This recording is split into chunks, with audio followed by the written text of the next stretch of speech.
اپنے سگے بھائی سے یہ نہیں کہہ سکتا کہ تم میری جیسی زندگی گزار. تو ہم دین سے کتنے پیچھے ہیں، اور دین کو کب تک کہ ایسے ہی ڈر ڈر ہم ٹھوکریں مارتے رہیں گے. ہماری غلطی ہے، ہم نے اپنے ہاتھ سے اپنے اسلام کو تباہ کیا ہے. اگر سچائی میں دیکھا جائے، حقیقت میں دیکھا جائے، ہم 100% اگر دین پر، ایمان پر، اسلام پر عمل کرنے والے بن جائیں گے تو اللہ پاک کا وعدہ ہے اور یہ قیامت کی صبح تک ہے. اور قرآن کے اندر اللہ فرماتے ہیں کہ وعد اللہ الذین آمنوا منکم وعملوا الصالحات لیستخلفنہم فی الارض، کہ ہم نے وعدہ کر رکھا ہے ایمان والوں سے، ان لوگوں سے جو اچھے اعمال کریں گے ہم دنیا کی بادشاہت دے کر رہیں گے. ہم ذلیل اور خوار اس لیے ہیں کہ ہم نے دین کو دین نہیں سمجھا، دین کو ہماری زندگی بدلنے کا ذریعہ نہیں سمجھا، ہمارے آقا کی تعلیمات کو تعلیم نہیں سمجھی، اس لیے ہم رسوا اور ذلیل ہیں. وقت کی ضرورت اس بات کی ہے کہ ہم اپنے آپ کو بدلیں، اسلام کی تعلیم کو اپنی زندگی میں جگہ دیں. کاروبار کرتے ہو تو کاروبار کے اندر، ٹیچر ہو تو ٹیچر کے اندر، کسان ہے تو اپنے کسان کے اندر، کھیتی باڑی کے اندر، اور جو بھی جس شعبے کے اندر ہے وہ سچائی کے ساتھ اپنے دین پر، اپنے ایمان پر عمل کرے. اللہ پاک دنیا اور آخرت کی کامیابی ہمیں ضرور دے. اور اسی دین کو سیکھنے اور سمجھنے کے لیے اللہ پاک نے مختلف ذرائع بنائے ہیں. دین کی نشر و اشاعت کے لیے مختلف شعبے ہیں، جیسے صوفیاء کرام اللہ اللہ کر کے اللہ کی دین کو بلند کرتے ہیں اور لوگوں کے دل کو جو ہے تو صاف کرتے ہیں اور اس میں اللہ کی معرفت کو پیدا کرتے ہیں. اللہ کی پہچان کرواتے ہیں خانقاہوں کے اندر بیٹھ کر، اللہ کی ضربے لگا کر، نبی پہ درود بھیج کر کہ ہمارا دل صاف ہو جائے اور اللہ ہمیں حقیقت میں نظر آنے لگ جائے. تو اولیاء کرام خانقاہوں میں بیٹھ کر اس طریقے سے امت کی اصلاح کرتے ہیں.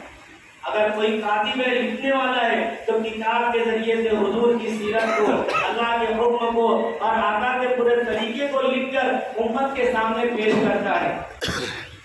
کوئی ویڈیو بناتا ہے، وہ ہمارے نبی کی تعلیم کو اس طریقے سے عام کرتا ہے. تو قرض اور اسلام کے پھیلانے کے بہت سارے طریقے ہیں. انہی طریقوں میں ایک طریقہ یہ بھی ہے جو ہمارا مدرسہ کہلاتا ہے. ہمارا دین کا مرکز ہے، دین کے سیکھنے کی جگہ ہے، جہاں سے اولیاء کرام، بزرگان دین، مجدد اور دین کی خدمت گزار علماء، مفتیان کرام، نہ جانے کیسی بڑی بڑی شخصیتیں پیدا ہوتی ہے. یہ مدرسہ، اس مدرسے کو جو ہم سمجھتے ہیں کہ بس اس میں ایسے ہی بچے پڑھتے ہیں جو شریر ہوتے ہیں، جن کا کوئی وارثدار نہیں ہوتا ہے، ایسے ہی بچے آ کر پڑھتے نہیں. میرے بھائیوں، میرے بزرگوں، یہ ہماری بھول ہے. اس مدرسے سے فارغ ہونے والا حضرت مولانا الیاس رحمۃ اللہ علیہ، جن کی محنت اور جن کی نہج پر آج پوری دنیا میں دعوت و تبلیغ کا کام چل رہا ہے، اور بھی ایسے بہت سارے فاضل فارغ ایسے ہیں جو دین کی ایسی ایسی خدمت کی ہیں جو ہم گن بھی نہیں سکتے، شمار بھی نہیں کر سکتے. یہ سارے مدارس ہمارے دین کے قلعے ہیں. ان کی بقا، ان کو باقی رکھنے میں ہم باقی رہیں گے. اگر یہ تباہ ہو گئے تو ہمارا وجود بھی ختم ہو جائے گا. اس دین ایک ملک ہے، وہاں پر بھی مسلمانوں نے 800 سال حکومت کی ہے، وہاں بھی مساجد اور مدارس تھے. جب وہاں پر اسلام کو ختم کرنے کی تحریک چلی اور یہود و نصارہ نے جب اس پر اپنا مشورہ اور منصوبہ بنایا تو انہوں نے پہلے مدرسوں کو بند کرنا شروع کیا اور وہ مدرسے بند ہو گئے. وہاں پر ایک بہت بڑی مسجد ہے، مسجد قرطبہ کہلاتی ہے، جس کے کالم 856 کالم ہے. کتنی بڑی مسجد ہے؟ یہ جو آپ کے یہاں پر 4 اور یہ جو 6 کالم دکھ رہے ہیں، ایسے ہی 856 کالم کی وہ مسجد ہے جو آج چرچ بنی ہوئی، جس کے ممبر پر عیسائی اپنا بیٹھ کر پادری جو ہے تو عیسائیت کی تعلیم دیتا ہے. اگر ہم نے اس مدرسے کو حقیر سمجھا اور حقارت کی نگاہ سے دیکھی تو وہ دن دور نہیں کہ جو تاریخ جو ہے تو دہراتی ہے، کبھی ہمیں بھی مشکلات کا سامنا کرنا نہ پڑے. اس لیے علماء کی قدر کرنا، اور یہ ہمارے نبی کی تعلیمات سے، اور ان مدارس کو باقی رکھنا ماضی سے زیادہ حال میں ذمہ داری ہے. موجودہ حالات آپ سب کے سامنے ہیں، باتیں اس طریقے کی کرنا جو ہے تو واقعی بہت درد اور دکھ کی بات ہوتی ہے۔ تو اس مدرسوں کو باقی رکھنے کی ہر ایک مسلمان کی ذمہ داری ہے۔ دوسری بات اس وقت یہ ہے کہ امت کے اندر اختلاف اس قدر کا ہے، لوگوں کے اوپر بد گمانی اور بدعنوانی کا اس طریقے سے معاملہ ہے کہ کوئی جو ہے کسی کو اچھا بولتا ہی نہیں اور اپنے آپ کو بہت پوتر سمجھتا ہو۔ تو سب سے پہلی بات یہ ہے کہ اسلام حکم دیتا ہے کہ یا ایھا الذین آمنوا قوا انفسکم، بات طویل ہو گئی لیکن میں جس مقصد کی طرف آنا چاہ رہا تھا بس وہ چند منٹوں میں بات مکمل کرنا چاہتا ہوں کہ اسلام نے اپنی فکر کرنے کی حکم دیا ہے، دوسروں کی نہیں، تو ہم اپنے آپ کی فکر کریں۔ اور تیسری بات یہ ہے کہ جو مدارس میں انہی مدرسوں میں سے ہمارے اپنے تعلقے میں اپنے گاؤں جو ڈاؤن دیگر کے اندر ایک مدرسہ ہے، مدرسہ نور الاسلام، جس سے یہاں پر بیٹھے ہوئے بہت سارے لوگ واقف ہوں گے۔ اس مدرسے کے تعلق سے ہم آپ کے سامنے یہ اعلان کرنا چاہتے ہیں کہ اس مدرسے کی ذمہ داری، اس مدرسے کی اجازت حضرت مولانا مفتی محمد اسماعیل قاسمی جو شہر مالیگاؤں کے MLA بھی ہیں اور پورے مہاراشٹر کے جتنے بھی مدرسے ہیں، پورے مہاراشٹر میں جتنے بھی مدرسے ہیں اس کے صدر ہیں، تو ان کی اجازت اور ان کی نگرانی میں اب یہ مدرسہ ہم لوگوں کے ذمہ آیا ہے اور ہم اس مدرسے کو اب شروع کر دیے ہیں۔ تقریباً 1 مہینے سے وہاں پر 2 معلم اپنی تعلیمی خدمات انجام دے رہے ہیں اور حاجی صاحب جو اس مدرسے کے بانی ہیں یہاں پر تشریف فرما ہے، تو یہ ہمارے ساتھ ہیں۔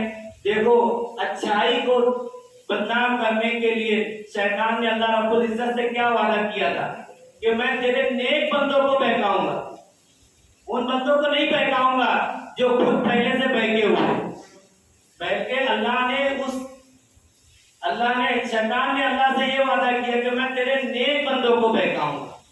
تو اس لیے شیطان جو ہے تو نیکی کے کاموں میں بہت ساری رکاوٹیں ڈالتا ہے۔ تو اختلافات ہمارے گھر میں بھی ہے، سگے بھائی اور سگے بہن اور سگے والد کے اندر بھی ہے، تو اختلافات اپنی جگہ پر، لیکن جہاں دین کی بات آئے، اسلام کی بات آئے اور دین کو باقی رکھنے کا اگر موقع ہو اور اس پر کبھی مدد کا اعلان کیا جائے تو ہر مسلمان کی یہ ذمہ داری بڑھ جاتی ہے کہ اب ہمارے اس مدارس کی حفاظت کرنا، ان کو باقی رکھنا اور کس طریقے سے یہ منظم ہو اور کس طریقے سے یہ چلتے رہے اور یہاں سے اللہ کے بندے عالم حافظ فاضل ہو کر نکل کر دین کی خدمت کرتے رہے، جو ہمارے لیے صدقہ جاریہ ہے۔ یہ مدرسہ جب تک کہ چلتا رہے گا ہمیں اس کا ثواب ملتا رہے گا۔ تو یہاں پر صرف اعلان تو ہمیں چندے کا نہیں کرنا ہے، صرف کنڑ سے کچھ ساتھی آئے ہوئے ہیں، آپ ان کا تعاون کریں۔ دوسری بات یہ ہے کہ آپ کے اپنے شہر میں اپنے گاؤں میں جو بچے وہاں پر پڑھتے تھے آپ انہیں بھیجیں اور مزید بچوں کو بھی بھیجیں تاکہ وہ دین کی تعلیم حاصل کرے۔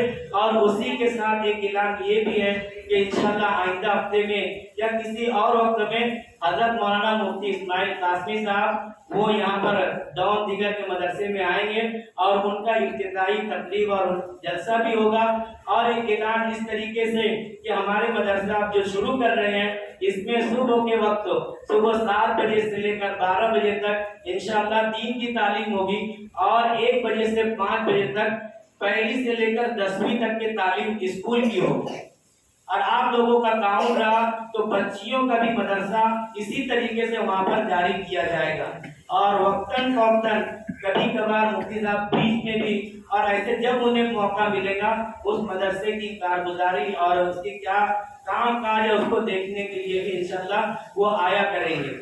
اس لیے میں خاص طور سے عمر کیل کے جتنے بھی رہنے والے ہیں سبھی بھائیوں سے یہ گزارش کرتا ہوں کہ یہ مدرسہ آپ کا مدرسہ ہے اور اس مدرسے کی عزت آپ کی عزت ہے، اس کی ترقی آپ کی ترقی ہے۔ اس لیے اپنے اعتبار سے جو بھی کوشش ہو جس لائن سے بھی ہو آپ اس میں بڑھ چڑھ کر حصہ لیں، جو ہمارے دنیا اور آخرت کے ثواب کے حاصل کرنے کا بہترین ذریعہ ہے۔ اللہ پاک کہنے سننے سے زیادہ عمل کی توفیق عطا فرمائے۔ اور جو وقت بڑھ گیا میں اس سے معذرت چاہتا ہوں، تمام ساتھی جو ہے تو سنتیں ادا کرتے ہیں۔